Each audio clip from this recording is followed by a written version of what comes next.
Hello everyone, welcome to Tesla Simplified. Today we're going to talk about a very interesting article. Let's get into it. LA Times opinion piece. I'm ready to trade in my electric car. Here's why. I love my electric car, I really do. I love how I never have to buy gas. I love how it glides quietly up the street. I love it has so much pickup that I can easily blow past gas-powered muscle cars if I want to. I love having stickers that allow me to drive solo in the HOV lanes. I love that routine maintenance consists of little more than rotating the tires. But after 3 years, I'm thinking seriously of trading in for the gas-powered hybrid plug-in version. Why? Because as much as I love my car, I loathe that I can't travel around California, a state that has led the electric car revolution, with confidence that I can get a charge when I need one. Yes, there are significantly more public charging stations than when I first got behind the wheels of my Kia Niro EV in January 2020. But there are also significantly more electric vehicles vying to use them, and still vast areas of the state without a single fast charger. Chargers are more reliable now, but still not quite good enough. In 2020, it felt like half the public chargers I tried to use weren't working. These days, I find only about a quarter are out. This jives with the experience of researchers who checked public fast chargers at 181 charging stations in the Bay Area last year and found that about 23% of them weren't functional. Well, let's stop here for a second and talk about uptimes of these stations. It's pretty bad if you're not driving a Tesla, unfortunately. I hate to say this, but he's not wrong. And it feels like Electrify America and EVgo and other companies are doing their best, but their best is not good enough, like he says in the article. And it's just awful, because if Tesla can do it, why can't other companies do it? I know that Tesla has been doing it for longer, and because they also make the cars, it's easier for them to do it. But it almost feels like they don't want to do a better job. They know that their system is complicated. The stations are complicated. They have a credit card swipe that breaks. They have a screen that breaks. All that stuff shouldn't be there. And they've known that for a long time, for years. And they haven't changed them. Let's keep going. Even with more chargers, they still aren't easy to find. I have an app that helps, but it only gives me a general location. Public charging stations are often tucked away in remote corners of parking lots or behind buildings with no helpful signage. They may be accessible only during business hours, or if in a hotel, only to paying guests to use. Now, this part is also true. A lot of apps just give you the general location of the chargers. In Tesla's case, I'm sorry to say again, they give you the exact location of the charger. As you're driving up, the car will zoom in and you will see exactly where the charger is. The charger is usually behind a building in some corner somewhere, but the car will guide you, direct you to the exact location of where the charger is. I have never had a problem finding a Tesla charger behind a building ever. Let's keep going. It also says that they may be accessible only during business hours, or if in a hotel, only for paying guests. And that's why Tesla chargers are in 24-hour businesses, or in the parking lot of a business that's open. And so you will, driving a Tesla, you will not have the problem of you not being able to get to the supercharger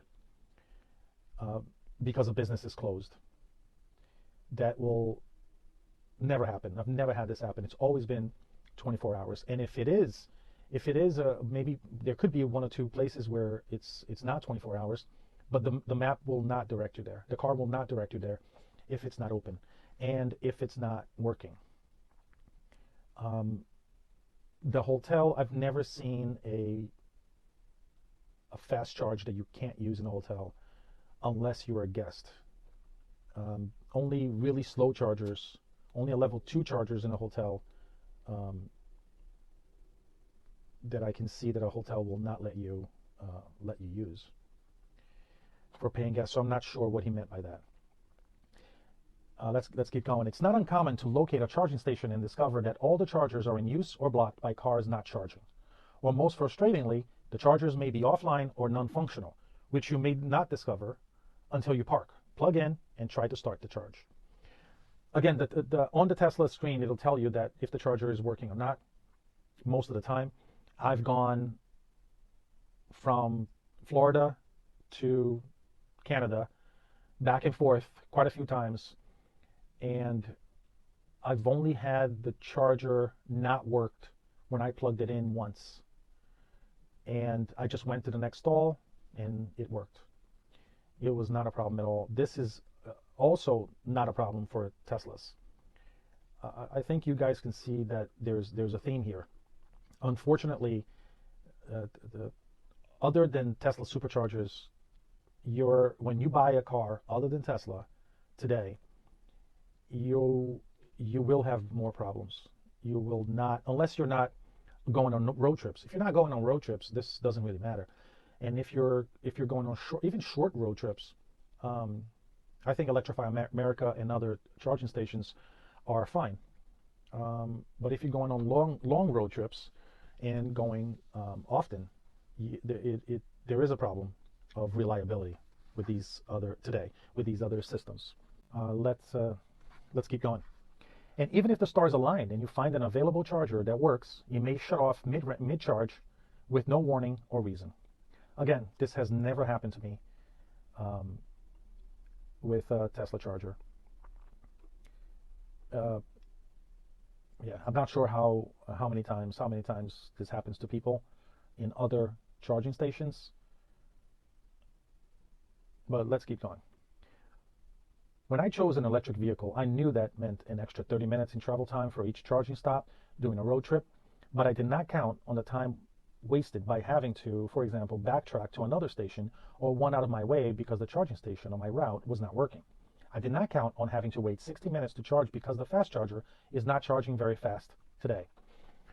So let's start with the first part, an extra 30 minutes in travel time. He said he knew that he meant an extra 30 minutes of travel time for each charging stop during a road trip.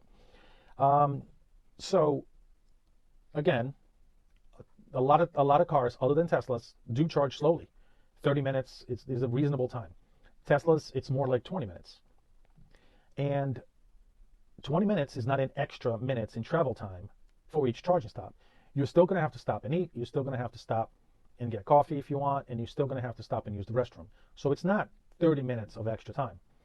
In my experience, going from New York to Florida, so that's 1,000 miles, I had to stop 7 times, and more than half of those, I had to use the restroom or get something to eat. So I didn't wait for the car to charge. The car was actually fully charged and waiting for me because it took me longer to do what I had to do in order to charge the car. So then you say, well, half of those times you had to wait 30 minutes. Well, I had to wait 20 minutes, and looking at the gas stations on my route, I could see that they had lines also, and you were waiting to fill up your car. And if it takes about 5 minutes to fill up your car, maybe another 5 or 10 minutes to wait in line, then it's about the same almost. There is only, let's add maybe 5 or 10 minutes more to charge the car at each of the stops that I stopped. That's my personal experience. I'm sure depending on your car and depending how far you're going and things of that nature, you will have a different experience. The other part is, he says that I did not count on having to wait 60 minutes to charge because the fast charge charger is not charging very fast today. Again, I never had a supercharger charge so slow that it would take twice as long for no reason whatsoever. And fine, I guess if that happens, I could just switch to a different one if it's not packed. But I just never had this experience, and he's saying it as if it's common occurrence. It happens to him a lot. So I'm not sure if this is how Electrify America and other companies are treating their customers, then this is worse than I thought. Let's keep going. Or having to spend the time baking in the sun because the charging station on the side of a hot freeway has no shade. Honestly, who thought that was a good idea? So this is very strange to me because, yeah, most places, most charging stations are not covered, do not have any shade. But you can get out of your car and go into whatever store is nearby. I don't understand why he's saying this very well. I don't understand why he's saying this. I did not count on having to download a half dozen apps because each charger company has its own. So yeah, even though that's a pain in the butt to download some, I have the Tesla app, and I have, I think, EVgo that downloaded once when I was in a hotel, and that's it. That's all I have on mine. I don't know why he has to download so many of them. No, I do know why he has to download so many apps. It's because there is not one good enough app that he can use all over the country, and the Supercharger network does that for all the Teslas. Again, the problem is the kind of car that he bought, not an electric car. So he's going to go from, he's complaining about the electric car, but what he should be complaining is about the specific car that he's driving, not all electric cars. Let's keep going. I could fill up a book recounting the many frustrating and absurd experiences I have had charging my car over the last 3 years and 3 months. And I haven't even hit 23,000 miles on the car yet. Things are improving, but if the pace of change over the last 3 years isn't an indication of what's in store for the next 3 years, the policies to push increasing numbers of EVs by California and the Biden administration are in trouble. It's not enough to set sales targets and offer tax credits. If we want people to embrace fully electric cars, we have to make it easier to charge up away from home. That means mapping out charging stations in a comprehensive, thoughtful way that ensure a reliable and easy-to-use network, not leaving it to the whims of the commercial sector, which will build stations where it's most profitable or convenient. It will require cities to develop plans for how and where to locate public chargers and not just plop them down randomly and call it a day. And this is the reason Tesla has started to open their chargers. Many people are frustrated with their chargers, and are doing exactly what this person is doing, going back to gas cars because they don't like the charging situation. Tesla has tried to do exactly what he says, mapping out charging station in a comprehensible, thoughtful way to ensure a reliable and easy-to-use network. That's what they have done since the very beginning. Let's keep going. As part of this bipartisan infrastructure law, the federal government is spending $7.5 billion to build 500,000 chargers across the nation, which is great, but authorities must take into account the experiences of early adopters like me as they invest, because if it continues to be this much of a hassle to charge up, it's going to be tough to convince motorists to go green. Agreed 100%. I do not know if I will trade in my EV, because I really do love it, charging issues aside. But I'm taking a road trip next month, and if the state of public charging isn't much improved from my last road trip, well, it's going to be hard not to make the switch. Again, this is the problem when you buy into a charging network other than the Tesla supercharging network. It's very unfortunate that this happened, and many people are not aware of this until they buy their car. And I understand some people just don't like Teslas for some reason, but you're going to get, even though you may get a great car, your charging network is not going to be as good. Your experience is not going to be as good, and it's just the way it is today. So I was going to end the video right there, but I have a few more things to say. This piece should have been called, "I'm ready to trade in my non-Tesla electric car. Here's why." And at the end, not get a plug-in hybrid, which all BEV owners by now should know are the worst of both worlds. I can see the same author writing another piece a year from now with the title, "I'm ready to trade in my hybrid car for a gas only. Here's why."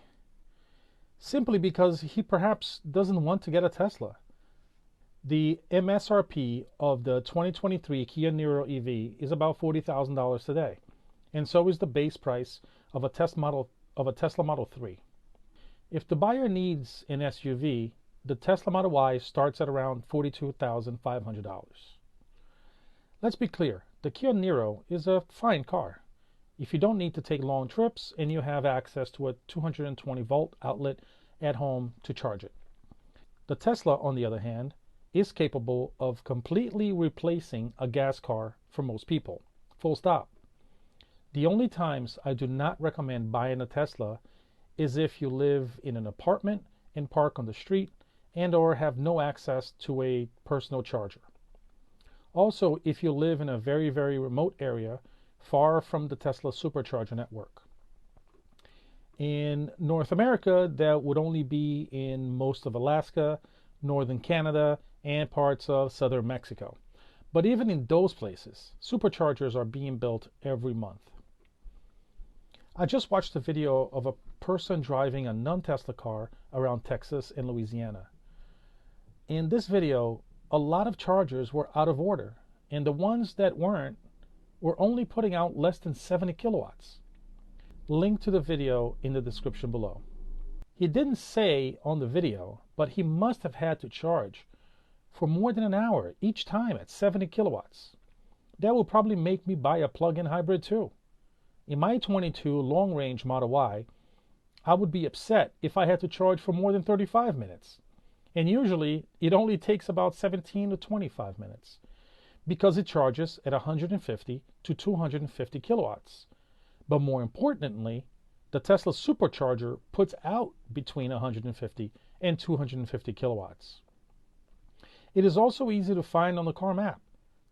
The car also prepares the battery for the charger, called preconditioning, and the car also automatically reroutes me to a different charger if the supercharger I'm going to is too busy.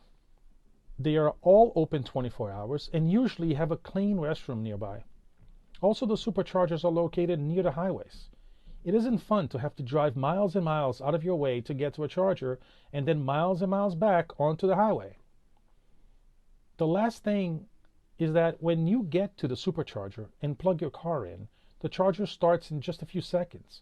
No credit cards, you don't have to deal with apps, no hassle at all.